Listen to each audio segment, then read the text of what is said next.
Hello and welcome back to my channel. So today we have episode number 1 of House of the Dragon called A Son for Son. So before we start, spoiler alert! I cannot stress this more. Spoiler, spoiler, spoiler! Okay.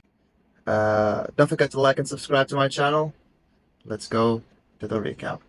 So we can see a new theme that happened earlier on, and we can see that the story is taking from that intro a whole new section where there's a crazy stuff happening, like giving a good example about King Jaehaerys. And the intro actually telling the story of the Targaryens, and for that they're making really good use of that opening. It's not all about the bloodline now, it's more about the story.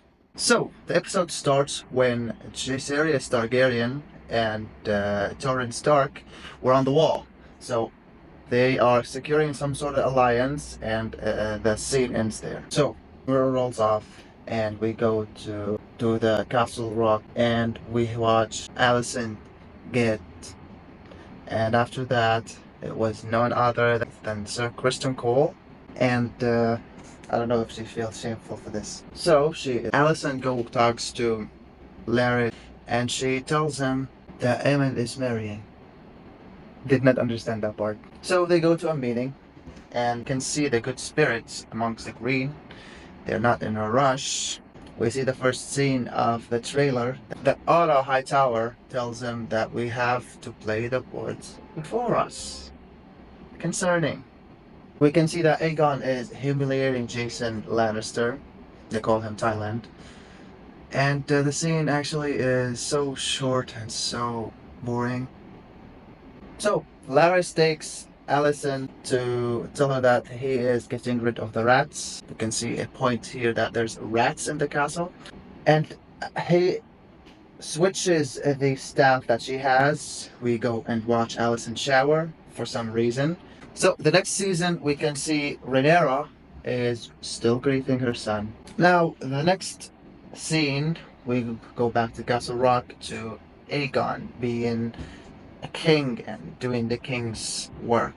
He is required to take a hearing and the complaints of his people. So the next thing we can see Aegon is trying to. So we see Otto Hightower trying to lecture the king and control him, obviously, and that is one of the things that makes me afraid sometimes of aides and helpers. So we see a man that requires his sheeps, and Otto is controlling Aegon to prevent him from giving him back, telling him that if you give him back, everybody's gonna want his sheep back. The next one is Hugh. Hugh is weapon maker, is requiring money in advance, the weapons that he's making. So we can differentiate this by looking at Aegon trying to be a good king.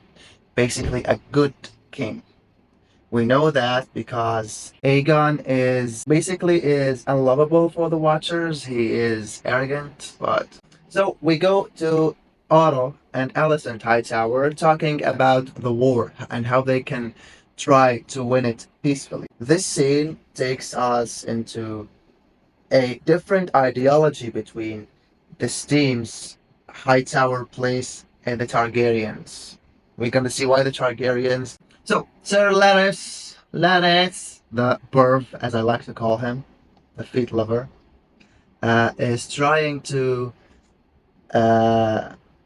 is taking King Aegon to the sides and make him, trying to convince him to change the hand of the king.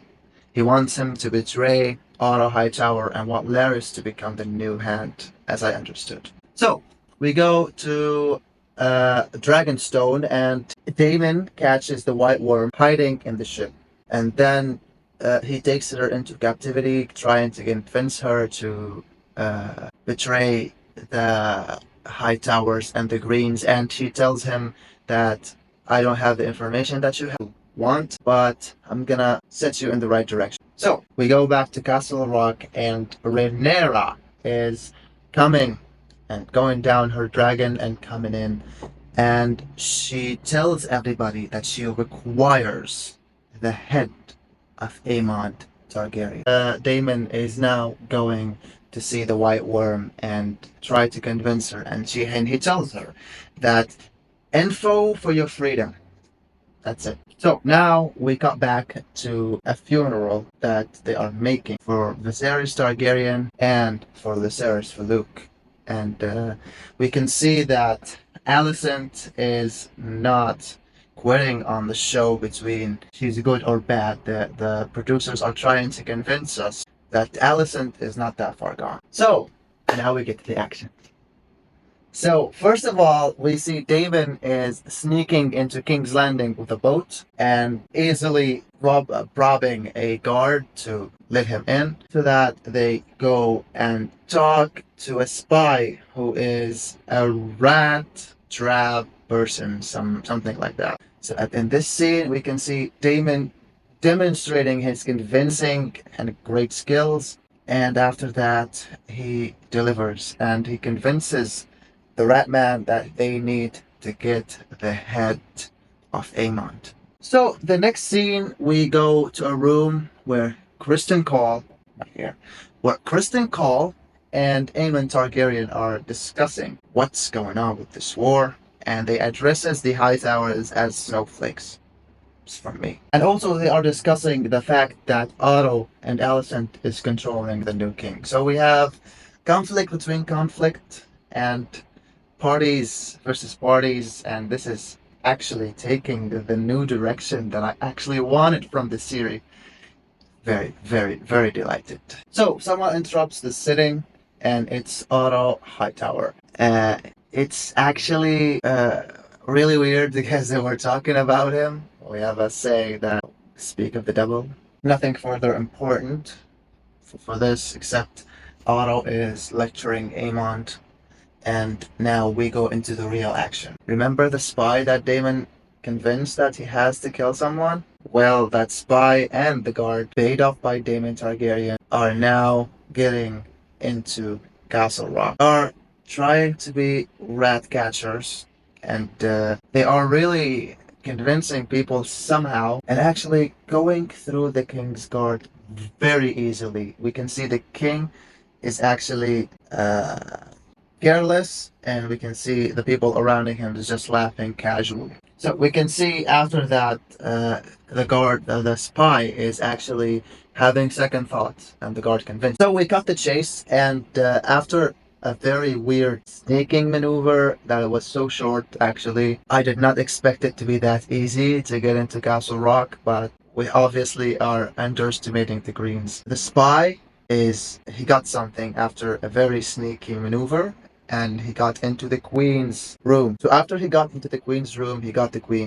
He got his knife into the queen's throat. Here's the scene. After that, he convinced her to tell him which one is the heir to the throne. So obviously we have two kids, one a boy, one a girl, and we have the heir between these two boys. Very sneaky. I think the queen, with a deep thought, pointed into the girl. And the guard, he said she was lying, but the spy said, and that is a really turning point now. We're getting into a very, very tense moment right now. They unlived the boy, and we can see that the queen is running. She runs and runs and runs. After that, she gets into Alicent and Sir Kristen again, and she tells them they unlived the boy.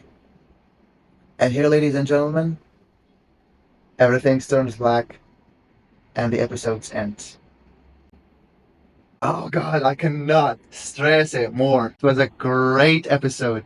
There's no a lot of scenes or things to talk about in this series because there was no controversy surrounding all of these. I just addressed the important points here, and for that we can see that the episode number 1 has truly delivered, and I'm so delighted by this episode.